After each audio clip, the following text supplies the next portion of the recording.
응급조치는 우리가 지금 현재 전기화재부터 해가지고 감전사고 쭉 계속 해왔습니다. 그죠? 여기는 지금 비상조치 계획에서 산업재해자를 응급조치하는 요령을 좀 더 상세하게 이야기를 하고 있습니다. 일단 건강검진 자료하고 응급조치 어떤 관계가 있을까요?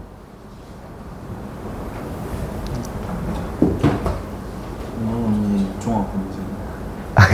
그렇지. 검진 자료를 알고 있어야 이제 응급조치를 어떤 식으로 해야 할지 알 수 있습니다. 예, 그렇죠, 그죠? 건강검진 자료들은 그 근로자들의 일정한 주기, 1년 내지 2년 사이에 계속 변화되는 건강 상태를 측정하고 있고요. 또는 중요한 기저질환, 가령 폐 이상이 있다든지, 혹은 심장 이상이 있다든지, 이런 자료를 다 가지고 있어요. 그렇다면 비상상에서 재해가 발생할 때, 그 재해자에게 조치를 할 때 그것은 굉장히 중요한 자료가 됩니다. 특히 이 건강검진 진단은 이런 면에서 물론 단순히 산업재해에서 비상조치를 위한 것뿐만 아니라 사업주에게 근로자에 대한, 소속 근로자에 대한 건강검진 및 쾌적한 환경을 조성하고 건강을 보호할 수 있는 의무를 주고 있습니다. 그 의무의 일환으로서 일정한 기간 매년 혹은 6개월, 짧게는 3개월, 길게는 2년마다 이렇게 건강검진을 받게 하고 있죠. 그리고 이것은 산업안전보건법에 있는 내용이고요. 사업주는 바로 근로자 건강 보호 유지를 위해서 고용노동부장이 아무 데나 하면 안 됩니다. 아무 데나 하면 안 되고 고용노동부 장관이 지정하는 기관에서 건강검진을 받도록 하고 있고, 필요시에는 근로자 대표가 만약 요구한다면 이 근로자 대표가 건강검진에 참여할 수 있도록 그렇게 하고 있어요. 왜 그럴까요?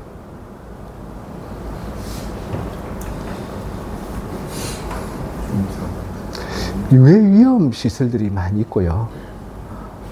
도장 작업이라든지, 변전 작업이라든지, 제약 작업 같은 거 할 때에는 근로자가 질병에 이완될 수 있는 상황에 놓이게 되죠. 그럼 거기에 대한 안전보호 조치를 해야 되는데, 이것이 인체로 나타나는 게 건강검진에서 나타나는 거죠. 근데 만약에 이것을 은폐하려고 한다면은 근로자의 건강검진을 지킬 수가 없습니다. 건강을. 그러다 보니까 이런 유해위험기구에 있는 근로자 대표 또는 노동자 대표가 만약에 우리는 이렇게 위험한데 제대로 건강검진을 해서 결과가 나오느냐 하고 생각할 수도 있어요. 그럴 경우는 근로자 대표가 요구를 할 수가 있고, 거기에 따라서 사업주는 참여를 시켜야 된다는 겁니다.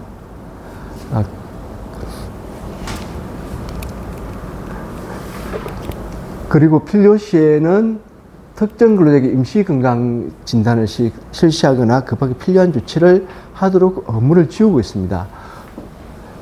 이런 경우는 어떤 경우일까요? 특정 근로자라고 했어요. 사고를 당하고 나서 네? 재해를 당하고 나서 재해를 당한 경우도 물론 되겠죠. 또 지병을 앓고 있는 지병을 앓고 있는 경우, 또 위험에 많이 노출. 유해 위험 사항에 있는 근로자들 같은 경우는 1년 아니 6개월마다 이렇게 그 기간이 있어요. 보통 유해 위험 기부 하는 근로자들은 3개월 내지 6개월마다 반기에 한 번씩 이렇게 건강 검진을 하는데, 상태가 좀 안 좋은데 6개월 뒤에 건강 검진을 하게 돼 있어요. 그때 해라 하는 거는 좀 무리가 있죠.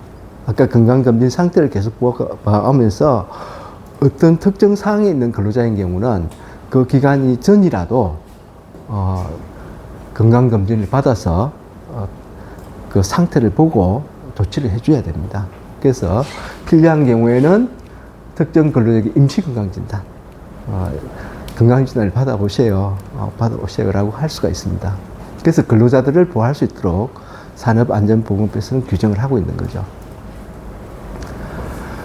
자, 그런데 그 외에도 어떤 피제사항, 재해 사고가 발생함으로 해서 응급 조치를 해야 되는 경우가 있습니다. 그죠?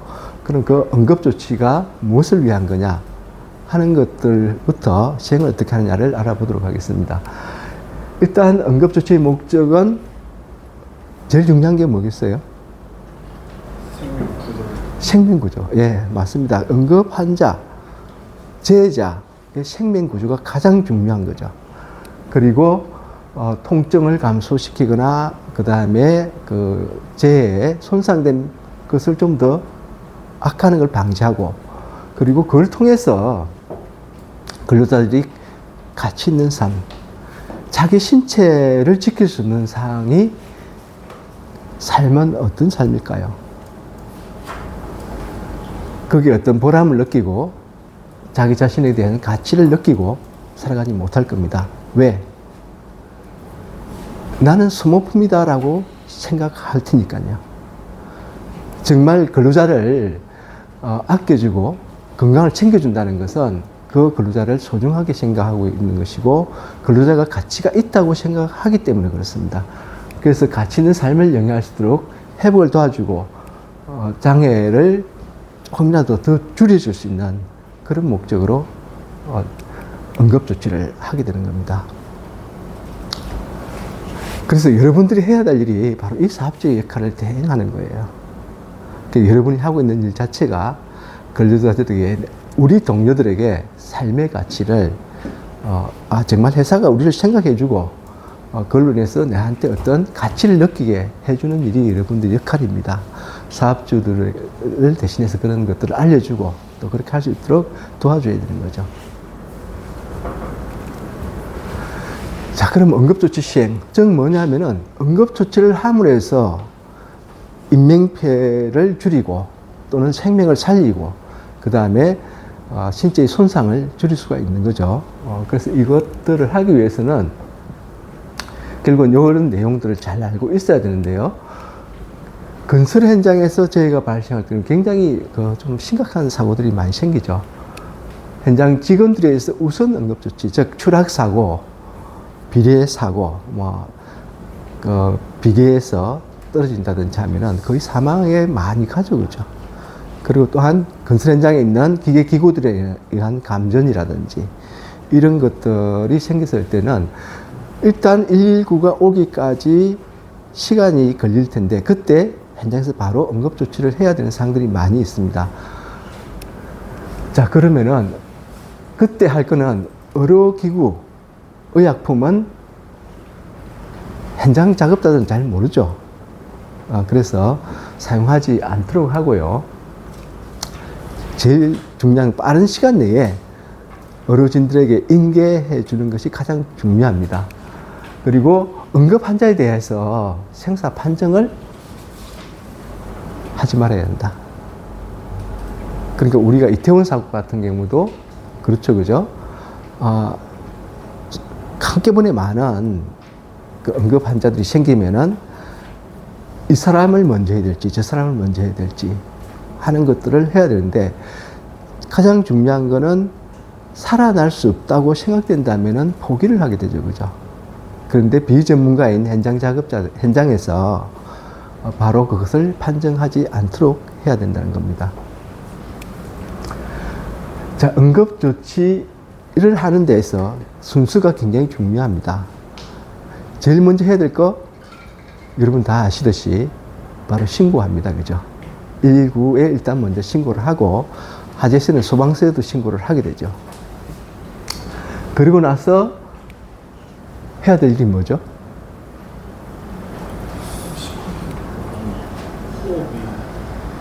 네. 일단은 그 재해자에 대해서 의식이 있는지 없는지 확인을 해야 됩니다. 의식이 있다는 말은 심장이 그나마 박동하고 있고 호흡이 그나마 이루어질 수 있기 때문에 의식이 있는 거거든요. 의식이 없는 상태 되면은 이런 심장 그리고 호흡에서 굉장히 손상이 있다는 거 봐야 됩니다. 그래서 먼저 의식을 확인하는 거죠. 그래서 먼저 의식을 확인하는데 일단 심정지 상태인가. 일단 먼저 말을 걸어보면은 이제 이야기를 하면은 괜찮은 상황인데 만약 그렇지 않은 상태, 호흡도 있는 점도 잘 모르겠고, 그 다음에 심장이 뛰고 있는지 언제인지 알 수가 없는 거죠. 그럴 때는 우리가 보는 곳이 어디예요? 심정지 부분이고, 심장 부분이 있는 가슴 부분이 그리고 호흡을 위해서 주로 이쪽이죠, 가슴 여기. 여기 요 가슴 부위가 오르락 내리락 하는지 이제 이런 것들 통해 가지고 좀 볼 수가 있는데 일단 심정지 하기를 했는데 이게 안 되고 있다. 그러면은 골든 타임이 몇 분이라고요? 5분. 네, 5분. 5분을 넘기면은 그 생명을 살리기가 굉장히 어려워집니다. 그래서 의료진이 오지 않더라도 바로 가슴 압박과 인공호흡을 해야 되는 거죠. 이렇게 급박한 경우는 이제 바로 들어가야 되고 그 동시에 119 신고를 하고 그때 제시동기, 심장이 안 뛰고 있으니까 제시동기 역할이 뭐냐면은 심장에 정기적 충격을 주어서 심장이 다시 작동하도록 하는 거예요. 그러다 보니까 심장이 정지된 상태면은 인공호흡뿐만 아니라 제시동기도 필요한 거죠. 그래서 그것들을 같이 요청을 하게 됩니다. 근데 그게 아니고 기도가 표시된 경우, 그러니까 숨구멍이 막힌 거예요, 말 그대로. 그런 경우에는 기도를 하긴 하고, 뒤쪽에서 배를 이렇게 양팔로 감싸고, 주먹을 쥐고 다른 손으로 감싸지고는 이렇게, 이 한의법이라 그래요. 이렇게 압박을 하는 거예요. 이렇게. 세워가지고, 이렇게. 압박을 하고, 이때 보통 아이들 같은 게 그런 게 많죠. 사탕 먹다가 이렇게 목이 막히든지. 이럴 때 이렇게 세워서 이렇게 안고 이렇게 압박을 몇 번 하면은 이게 탁 나와요. 그래서 그리고 기도 임무를 확인하고 임신부는 이렇게 압박하면은 곤란하죠. 그래서 여기 삼박부 이쪽으로, 태아가 있는 이쪽이 아니고 위쪽으로 이렇게 압박하는 방식을 쓰고요. 이제 기도가 막힌 경우 그렇고 골절하고 이제 출혈이 있는 경우, 이 경우는 굉장히 그 사업장에서 굉장히 많은 사고들입니다. 그래서 일단 손상이 어떤 형태냐 이걸 먼저 판단을 해야 돼요. 단순 골절이냐, 그냥 한 번이 딱 부러진 거 정도예요. 추락했을 때 압력에 의해서 압박에 의해서 부러질 수가 있지만 골절 편이 분쇄 골절인 경우, 그러니까 이런 경우는 주로 우리가 프레스 같은데 손이 끼인다든지 또 아니면은 무거운 물체에 깔렸다든지, 그것도 특히 그 뼈 부분이 깔렸을 경우 이게 부서져 버려요. 이럴 때 분쇄 골절이라고 합니다. 이렇게 다양한데 여기 따라서 어떻게 할 건지를 생각해야 되고요. 떨어지거나 뒤집히거나 달라붙거나 감전이 되거나 폭발사고, 교통사고 거의 다 골절 손상이 일어납니다. 탈구, 그러니까 뼈가 이제 빠졌다는 거. 현재 우리가 이제 뭐 팔이 빠졌다든지 이런 이야기 있죠. 탈구라든지 염자, 허리 쪽이 많이 나타나요. 이런 것도 있는데 일반인은 이거 잘 몰라요, 그죠? 한쪽 팔이 저리다 이러면서 신경이 압박된다 뭐 이렇게도 할 수 있는데 디스크에서 그거 잘 모르기 때문에 그냥 골절로 간주해서 시행을 하는데 주로 이제 부목을 대거나 하죠, 그죠? 그래서 일단 고정을 시키고 어르신이 오면은 인계를 하게 됩니다. 그 다음에 외상에는 찰가상, 절상, 자상, 절단 같은 게 있어요. 그러니까 이제 외상의 이제 자상은 그 날카로운 물질이 이렇게 베이는 거죠. 그럼 찰가상은 이렇게 피부가 이렇게 딱 닿아서 이렇게 쫙 이렇게 마찰이 될 때 찰가상이 주로 일어납니다. 그리고 절상은 잘리는 사고인데, 그 다음에 아예 이게 잘리는데 그 완전히 안 잘릴 경우, 절단은 완전히 잘린 경우예요. 이런 게 각각 좀 다르게 되는데, 특히 프레스 사고, 특히 절단하는 프레스에 의해서 사고는 손가락이 잘리죠. 그럴 때는 봉합 수술로서 이걸 살릴 수가 있기 때문에 일단은 상처를 보호해주고 잘린 손가락을 한 15도씨 정도로 유지를 해주면서 빠르게 봉합 수술을 받도록 해줘야만 소생을 할 수가 있습니다.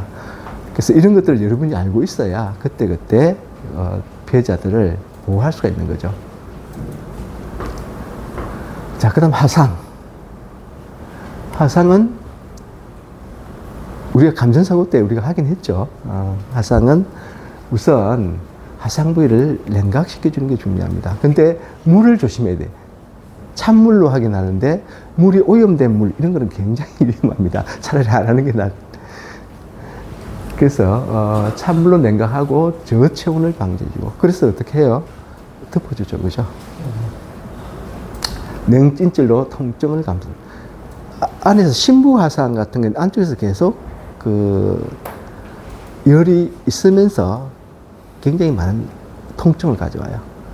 그래서 이때 냉찜질을 해주는 게 통증을 감소에 도움이 됩니다. 그런데 옷과 양말도 벗겨줘야 되는데 이때는 되게 화상을 입고 있으면 여기 달라붙어 있을 때가 있어요. 그러니까 벗기는 게 아니라 잘라내야 돼요. 주변을 안에 것까지 들키려고 하지 말고 주변을 잘라서 이렇게 해줘야 되는 겁니다. 그리고 화상인 경우 바실린 거저, 윤활유로 상처 부위를 덮어줍니다.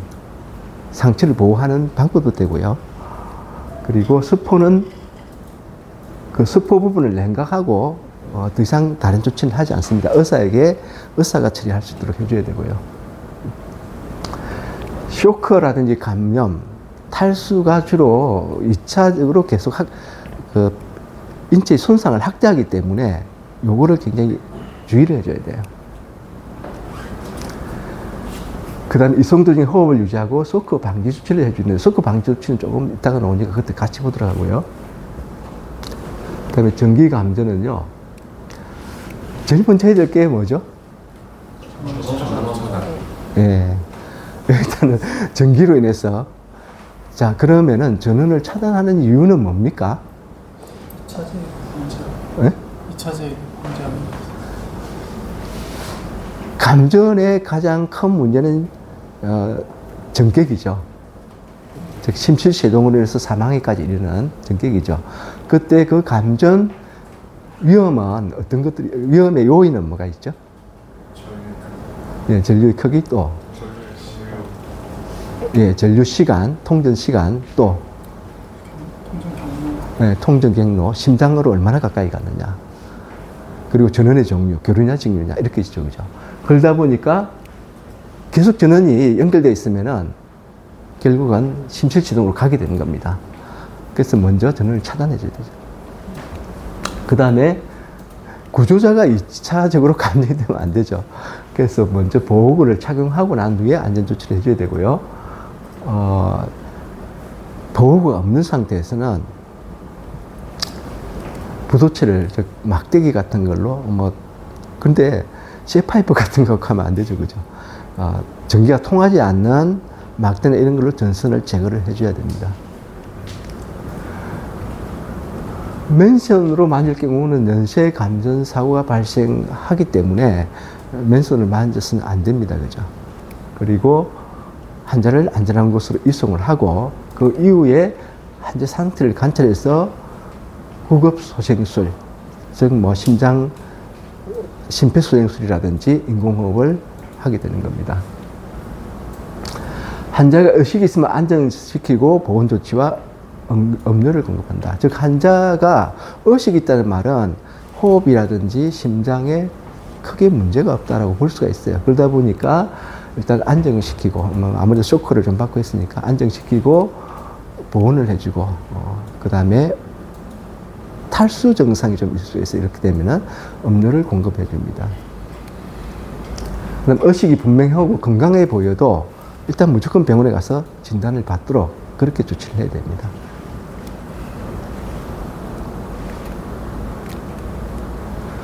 자, 이렇게 산재 사고가 발생하면은 보고서를 작성해서 노동부에 제출을 해야 되는데요. 그 내용이 보면은 사업장에 대한 정보입니다. 일단 그 사업장 정보는 뭐 당연히 사업장 이름이 들어가야 되죠, 그죠? 그 다음에 근로자 수하고 업종이 뭐냐 하는 것들을 적게 되고요. 재해 정보로서는 재해자 성명, 인적 사항, 근무 형태, 근무 기간. 그 다음 재해 발생 개요와 원인을 육하 원칙에 의해서 작성을 하는데 발생 원인을 중심으로 작성해 주면 되겠습니다. 그리고 재발 방지 계획을 같이 작성해서 제출해야 되는데, 자, 여기서 발생 기후까지는 재발 방지 계획이 좀 문제가 있어요, 그죠? 자, 재발 방지 계획 어떻게 해야 될까요?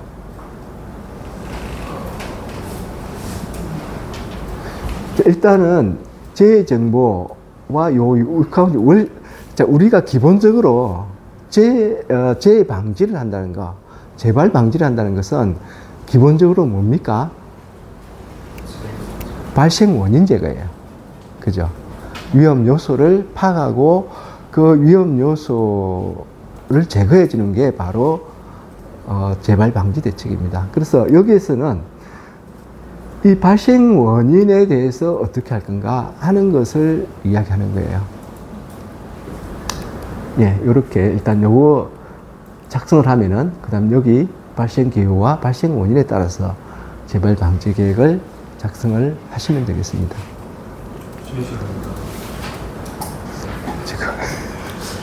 지금 좀 자, 응급조치 훈련은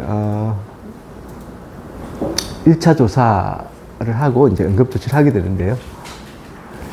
1차 조사는 일단 전체적으로 관찰을 해요. 재해자가 어떤 상태냐. 그래서 안색이라든지 얼굴 색깔이 어떠냐. 그 다음에 출혈이 있나 없나. 구토를 했느냐 없느냐. 이런 상태를 전체적으로 관찰하는데 이게 뭔 의미를 갖고 있냐면은 이렇게 밖으로 드러나는 걸로 인해서 어디가 손상을 입었는지 또 어떤 상태인지 어느 정도를 볼 수가 있어요. 그 다음에 의식을 확인합니다. 어깨를 두드리면서 의식을 확인하고 그 다음에 구조 요청을 합니다. 재해자가 의식이 없으면은 119 구급대나 의료기관에 구조 요청하고 자동 제시동기 의식이 없다는 근데 요거 바로 연결되는 거 아니고요. 의식이 없으면 하는데 만약에 되게 의식이 없다는 말이 뭐냐면은 심장이 심정지 상태로 가거나 아니면 호흡이 정지 상태 비슷하게 갈 경우 그러다 보니까 바로 이렇게 연결되는데 상황은 다양합니다. 여러분이 판단을 하셔야 돼요. 그럴 때는.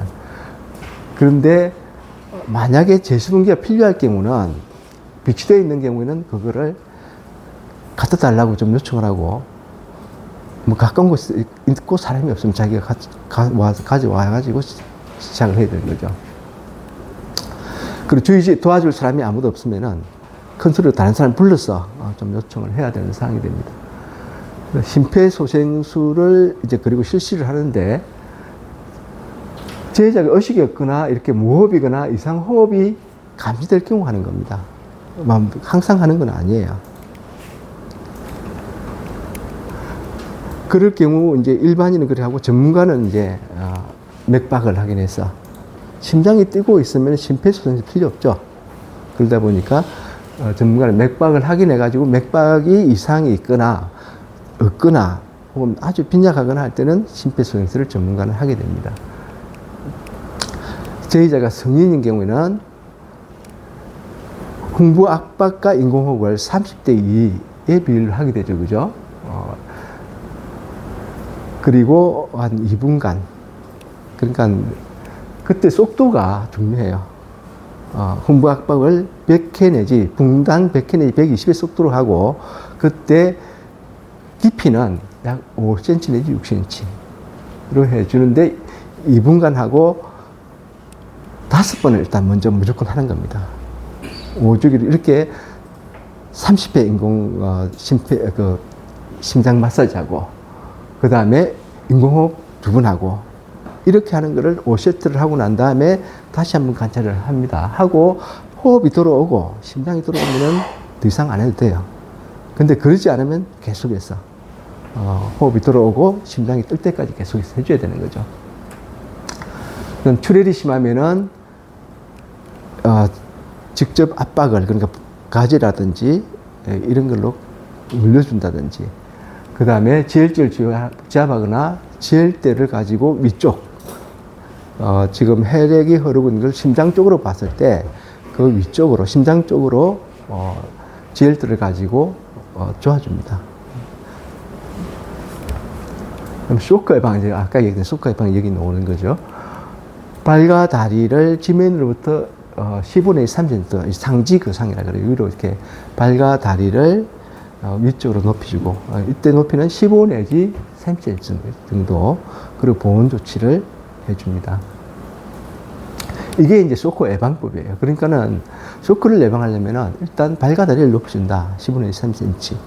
이렇게 하시면 되고, 보온을 그리고 해준다. 그런데 제자 입장에는 상당히 좀 불안하거든요. 그래서 갈증과 불안을 해소시켜주고, 의식이 있을 경우는 물을 특히 먹여도 되고요. 의식이 없을 경우는 먹이는 걸 좀 신중하게 생각을 하셔야 돼요. 그 다음에 약하고 빠른 맥박인지, 이게 맥박이 빠른지 약한지. 빠르면 심장 활동이 정상적으로 들어가고 있는 걸 생각할 수가 있는데, 약하면은, 그리고 약했는데 점점 약해진다 그러면은 점점 기능이 떨어지고 있다고 보시면 됩니다. 그리고 불규칙하고 호흡이 약한지, 호흡도 체크를 하시고요. 안색이 창백한지. 안색이 창백하다는 건요, 역시 심장 활동이 지금 현재 낮아지고 있다. 이렇게 볼 수가 있어요. 그리고 차갑고 축축한 피부인지, 혈액순환이 잘 안 되기 때문에, 피부에 이렇게, 혈액순환이 돼야 체온이 올라가죠. 그게 안 되기 때문에 차갑고 축축할 수가 있어요. 근데 차갑고 축축한다는 것은 심장이 역시 활동을 제대로 못하고 있다는 이야기예요. 동공의 확대와 빛에 대한 방사지연 상태인지, 이제 눈꺼풀을 이렇게 들켜가지고 동공이 검은 눈동자가 이렇게 확대됐는지, 그리고 이렇게 빛을 이렇게 그 눈 뒤로 이렇게 했을 때 이 빛을 따라 움직이는지, 이런 걸로 또 확인을 하고 있고요. 그리고 구역질과 구토가 있는지 확인하고요. 그 다음에 점진적인 혈압이 점점 떨어지고 있는지. 그걸 어떻게 알겠어요, 그런데? 점진적으로 혈압이 떨어지고 있는 거 어떻게 알겠어요? 일단은 뭐, 혈압계가 있으면 당연히 괜찮겠지만, 아니면은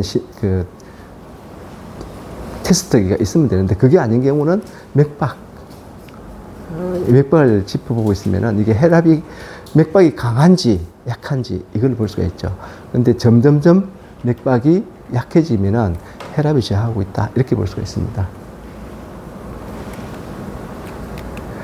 자, 여기서 일단은 심장 마사지 하는 거, 이거를 한번 동영상으로 보고요. 만약 여러분의 가족이나 주변 사람에게 심정지가 발생한다면 어떻게 하시겠습니까? 심정지 환자를 구할 수 있는 유일한 방법은 바로 심폐소생술입니다. 심정지가 발생하면 혈액순환이 즉시 중단됩니다. 심폐소생술은 정지된 심장을 대신하여 심장과 뇌에 산소가 포함된 혈액을 공급해주는 아주 중요한 응급처치입니다. 심정지 발생부터 가능한 빨리, 늦어도 5분 이내에 심폐소생술이 시작돼야 생존 가능성이 높아집니다.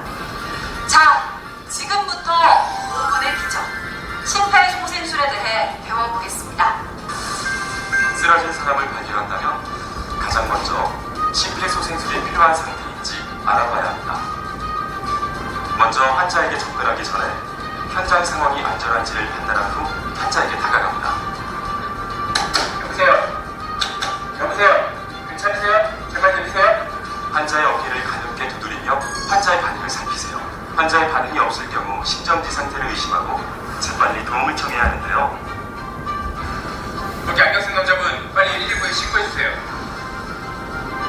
소화제문 여자분 심장 충격기 가져다 주세요.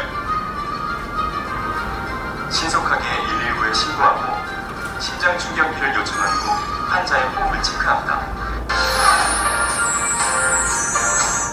직접 119에 신고한 뒤 응급의료전화 상담원의 안내 따릅니다. 119가 무엇을 도와줄까요? 저희 아버지가 갑자기 쓰러졌어요. 도와주세요. 환자 발생할 수가 없습니까? 한국동 대한아파트 101동 1004호입니다. 의료실에 있습니까? 아니요, 깨워도 반응이 없어요. 주무시지 않은 것 같아요. 환자는 지금 심정지 상태로 판단됩니다. 구급차를 보냈으니 안심하시고 스피커폰으로 받은 뒤 안내에 따라 심폐소생술을 해주세요.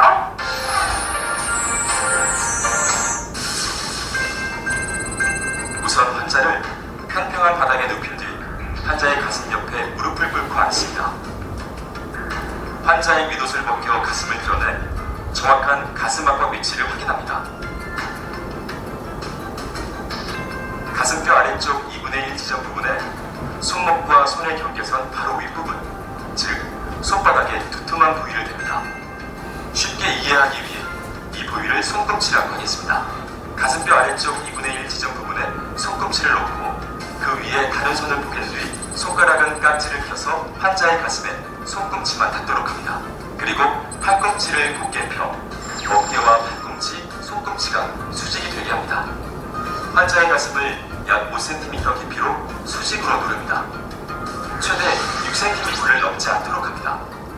압박 후에는 가슴이 원래 위치로 올라오도록 힘을 완전히 빼줘야 합니다. 이렇게 분당 100에서 120회의 속도로 30회 반복합니다. 지금까지 여러분이 배운 가슴 압박 소생술만으로도 생존율이 2배 이상 증가되며 심장 충격기를 사용할 경우 4배까지 생존율이 증가될 수 있습니다. 심장 충격기는 심정지 환자에게 붙여놓으면 환자의 심장 상태를 자동으로 분석하고 필요에 따라 전기 충격을 줘서 심장을 다시 뛰게 하는 의료기기입니다. 지금부터 심장 충격기 사용 방법을 조금 더 자세히 안내해드리겠습니다. 함께 보시죠. 열나, 열둘, 열세, 열네, 심장 충격기 가져왔습니다. 가서 한번 할 줄 아세요? 심장 충격기가 도착하면 119 구급대원들이 도착할 때까지 심폐소생술이 중단되는 시간을 최소화하기 위해 주위 사람에게 심폐소생술을 요청하는 것이 좋습니다. 가져온 심장 충격기의 덮개를 열고 기계에 전원을 켭니다. 기계에 따라서 덮개를 열면 자동으로 전원이 켜지는 것도 있습니다. 전원을 켠 후에는 기계의 음성 지시에 따르면 됩니다. 패드를 부착하세요. 패드에 붙일 위치가 그려져 있습니다. 그림대로 하나는 오른쪽 빗장뼈 아래에, 다른 하나는 왼쪽 젖꼭지 아래에 붙입니다. 심폐소생술은 멈추지 마시고요. 그리고 음성 지시에 따르세요. 패드 커넥터를 AED에 연결하세요. 환자로부터 떨어지세요. 떨어주세요. 환자의 심장 리듬을 분석합니다. 제세도 필요합니다. 이때는 심폐소생술을 하는 사람은 물론이고 주위 사람들까지 모두 환자에게서 떨어지도록 해야 합니다. 분석이 끝나면 자동으로 충전이 됩니다. 충전 중. 이 시간 동안에도 심폐소생술을 멈추지 마세요. 환자로부터 떨어지세요. 깜빡이는 제세동 버튼을 누르세요. 환자와 접촉한 사람이 없는 것을 다시 한번 확인한 뒤에 제세동 버튼을 누르고요. 제세동이 실시되고 나면 즉시 심폐소생술을 다시 시작하세요. 만약 심폐소생술을 하는 사람이 힘들어한다면 교대로 번갈아 가면서 실시, 심폐소생술이 중단되지 않도록 해야 합니다. 심장 충격기가 재작동되는 2분마다 심폐소생술을 번갈아 가면서 진행하는 것이 가장 좋습니다. 구급대원이 올 때까지 멈추지 말고 반복합니다. 1분 1초가 중요한 순간, 여기 있는 당신의 행동이 그들의 생명을 구할 수 있다는 것 꼭 명심하시고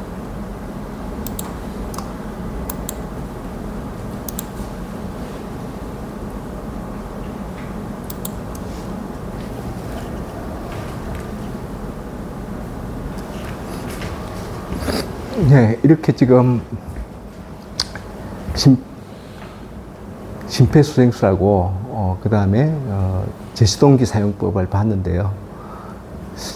제시동기는 이렇게 딱 붙여놓으면 제시동기 스스로가 그 환자의 바이탈 상태를 체크를 해요. 그러고 나서 이제 지시를 합니다. 스피커로 지시를 하면은 거기에 따라서 여러분이 하시면 돼요. 근데 아까 의식이 없고 이런 경우는 보통 심정지 상태, 호흡 정지 상태 이렇게 되는데, 그때 여러분이 만약에 골절 상태도 있고, 그 다음에 그 의식도 없고 호흡도 없는 상태면 여러분 어떻게 하시겠어요?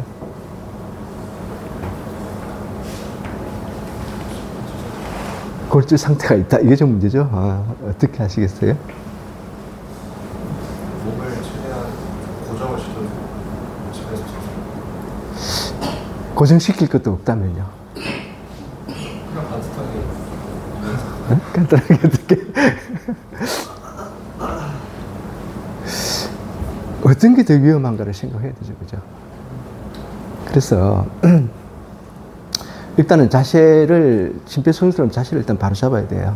팽팽하게 눕혀야 되기 때문에 어쩔 수 없이 골절이 있다 하더라도 최대한 조심해서 일단 바닥에 팽팽히 눕히고 그 다음에 심폐소생술을 시행해야 됩니다.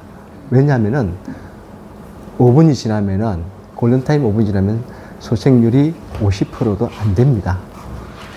골절이 와서 죽지는 않지만은 이 심폐소생, 의식정지, 호흡정지, 심장정지 상태는 생명 자체를, 생명 자체가 위험하기 때문에 일단 심폐소생술이 우선이 돼야 되는 거죠. 자, 이렇게,